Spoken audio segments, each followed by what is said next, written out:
कपिल जी, मैं आपको धन्यवाद देता हूं और ये फिल्म बनाने के लिए, ये वेब सीरीज बनाने के लिए बहुत बहुत धन्यवाद। कहां का सत्यमेव जयते, कहां का सत्यमेव जयते, कहां का सत्यमेव जयते। सुप्रीम कोर्ट के जजेस, हाई कोर्ट के जजेस जरूर इसको देखें और आत्मचिंतन करें कि भारत की न्याय प्रणाली कहां पहुंच गई है। भारत में टोटल 5 करोड़ केसेस तो वो हैं जो district court, high court, supreme court में है। इसका मतलब 5 करोड़ परिवार न्याय की आशा में बैठा हुआ है। ऑन एन एवरेज एक परिवार में 6 आदमी रख लीजिए, तो यानी 30 करोड़ लोग न्याय की आस लगाए बैठे हुए हैं।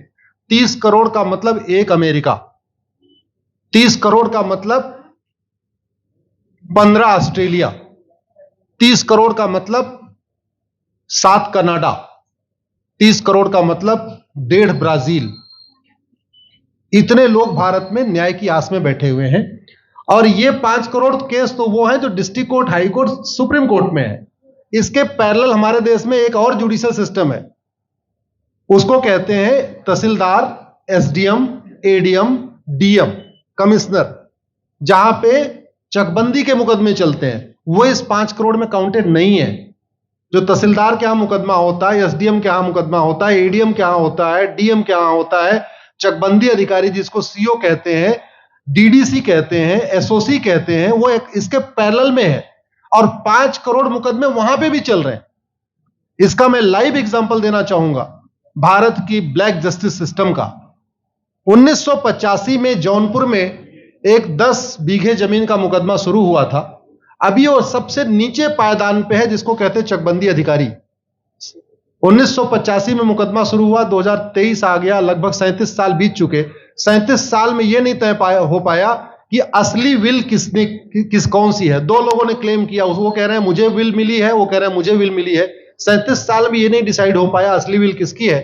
अगर मान लीजिए आज डिसाइड हो जाए तो सीओ के बाद एसओसी, एसओसी के बाद डीडीसी, डीडीसी के बाद हाई कोर्ट, हाई कोर्ट के बाद सुप्रीम कोर्ट, यानी अभी 35 साल और लगेगा, 70 साल लगेगा। सेकंड जनरेशन मुकदमा लड़ रही है, ऑलरेडी सेकंड जनरेशन मुकदमा लड़ रही है और इसी स्पीड से काम हुआ तो मुझे लगता है थर्ड जनरेशन आके मुकदमा जाके तब जाके सुप्रीम कोर्ट पहुंचेगा। दूसरा एग्जांपल, एक ग्लेरिंग एग्जांपल आपको देता हूं। 1971 के वॉर में पाकिस्तान में बम फेंकने वाले, पाकिस्तान के फौजियों के बहुत सारे बैंकर तोड़ने वाले एक कर्नल कबोत्रा है, पंचकुला में रहते हैं। दुश्मनों को उन्होंने दांत तोड़ दिए। आज 2000 से उनके मकान पे किसी ने कब्जा किया हुआ है। 2023 आ चुका है, 23 साल में वो अपने मकान को नहीं छुड़ा पाए। अभी मामला पंचकुला की डिस्ट्रिक्ट कोर्ट में है, उसके बाद चंडीगढ़ हाई कोर्ट जाएगा, फिर सुप्रीम कोर्ट जाएगा। तो 23 साल में वो सबसे नीचे पायदान पे है। वास्तविकता यह है, अंग्रेज चले गए, अंग्रेजी कानून यहीं छोड़ गए, अंग्रेजी व्यवस्था यहीं छोड़ गए। यह व्यवस्था भारत में न्याय देने के लिए नहीं बनी थी।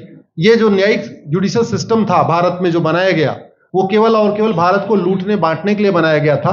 क्योंकि कानून वही चल रहा है, जुडिशियल सिस्टम वही चल रहा है, इवन हमारा ड्रेस भी वही चल रहा है। अंग्रेज काले कपड़े पहनते थे, हम भी काले कपड़े पहनते हैं। अंग्रेज जून के महीने में उनको गर्मी लगती थी तो 1 महीने छुट्टी करके इंग्लैंड चले जाते थे। आज भी हमारा हाई कोर्ट, सुप्रीम कोर्ट पूरे मई जून बंद रहता है। अंग्रेजों को क्रिसमस के टाइम में दिसंबर में छुट्टी मनाना जाना होता था, 1 महीने छुट्टी कर चले जाते थे। आज भी हमारी हाई कोर्ट, सुप्रीम कोर्ट दिसंबर में, क्रिसमस के टाइम में 15 दिन 20 दिन बंद हो जाती है। तो सोच वही है, किताबें वही है, व्यवस्था वही है, कानून वही है, तो स्वाभाविक सी बात है जस्टिस होगा कहां से? जस्टिस कैसे होगा?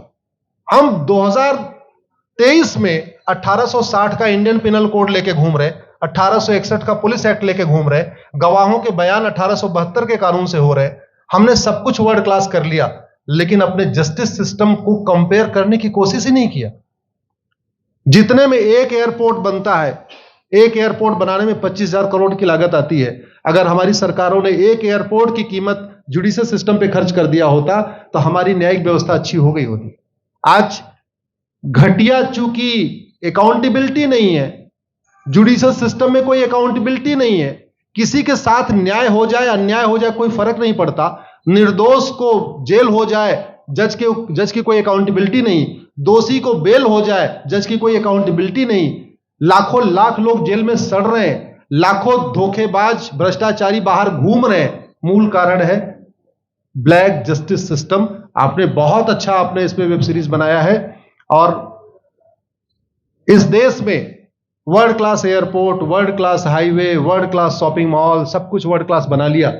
इनफैक्ट अपना मोबाइल का डेटा सुरक्षित रखने के लिए हमारे सांसद, विधायक, जज आईफोन भी यूज करते हैं।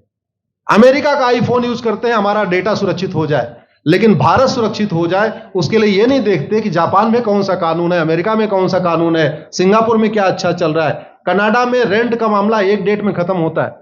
सिंगापुर में अभी कुछ दिन पहले एक व्यक्ति के पास 900 ग्राम गांजा पाया गया, उसको फांसी हुई है। दोबारा वहां ड्रग स्मगलिंग होगी क्या? तो भारत में चाहे वो ड्रग स्मगलिंग है, माफिया राज है, ह्यूमन ट्रैफिकिंग है, इन सब के लिए हमारा जस्टिस सिस्टम जिम्मेदार है। कोई भी अपराध होता है उसमें दो पक्ष होता है, एक पीड़ित, एक अपराध करने वाला। जो पीड़ित होता है वो चाहता है जल्दी उसको न्याय मिल जाए, अपराध करने वाला चाहता है मुकदमा लंबा चले।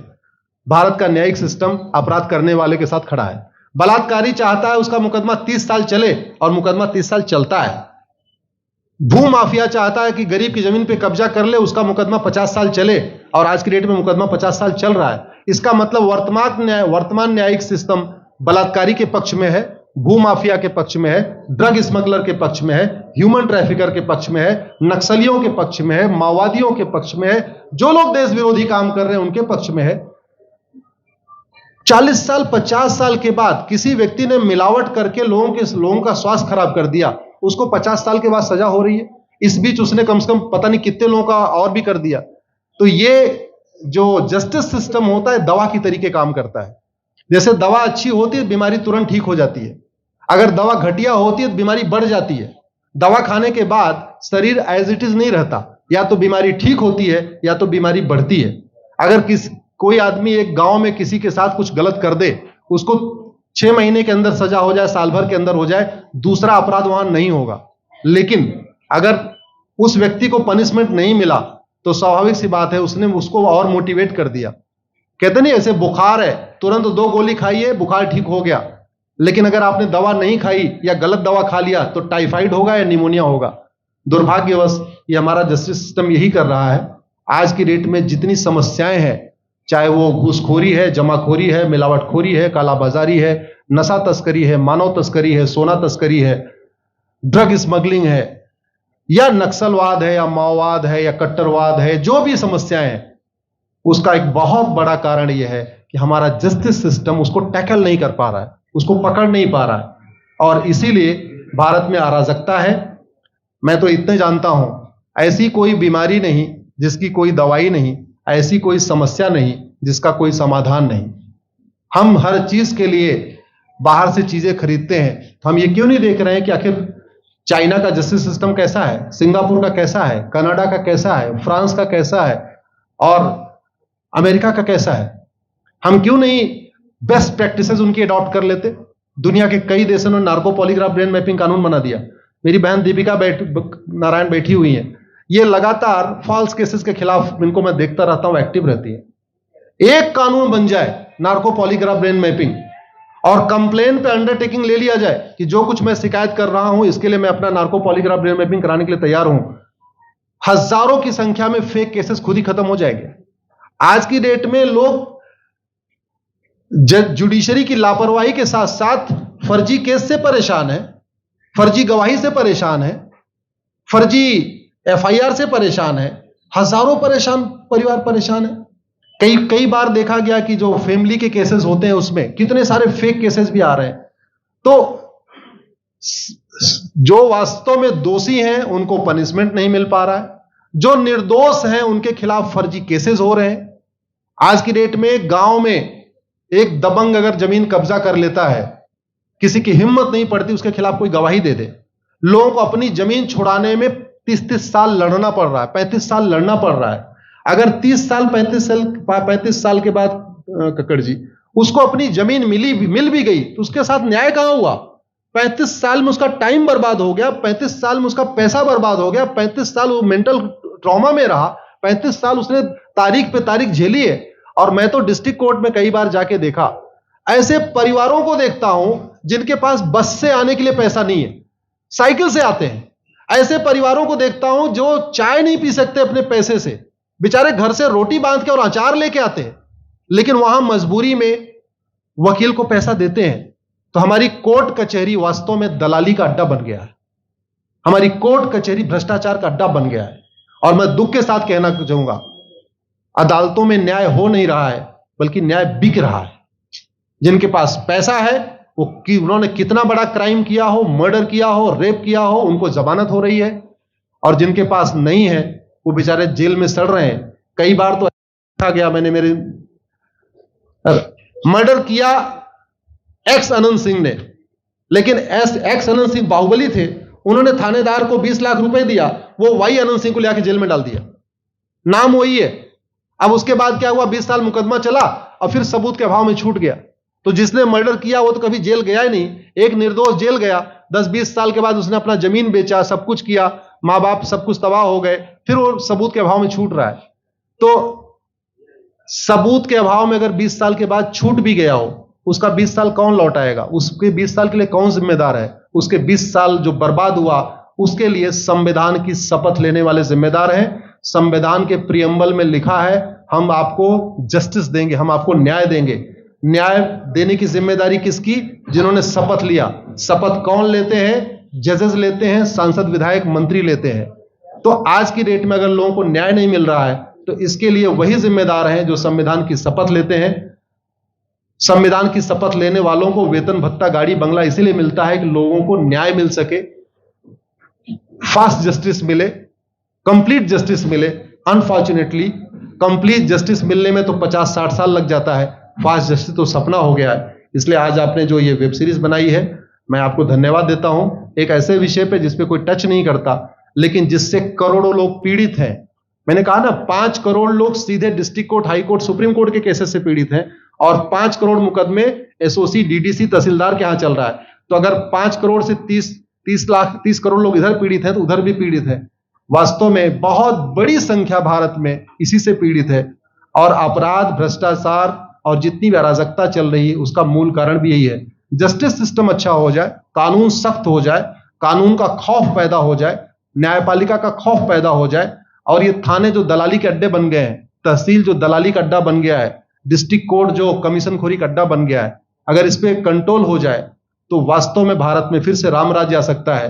अगर जुडिशियल सिस्टम अच्छा हो जाए, तो जो राम राज्य की कल्पना है, धर्म की जय हो, अधर्म का नाश हो, प्राणियों में सद्भावना हो, विश्व का कल्याण हो, मुझे लगता है उसको फिर से जीवित किया सकता है। आपने मुझे बुलाया कपिल जी, मैं आपको धन्यवाद देता हूं। और ये फिल्म बनाने के लिए, ये वेब सीरीज बनाने के लिए बहुत बहुत धन्यवाद देता रहता हूं। दीपिका जी लड़ती रहती हैं, इनको देखता रहता हूं।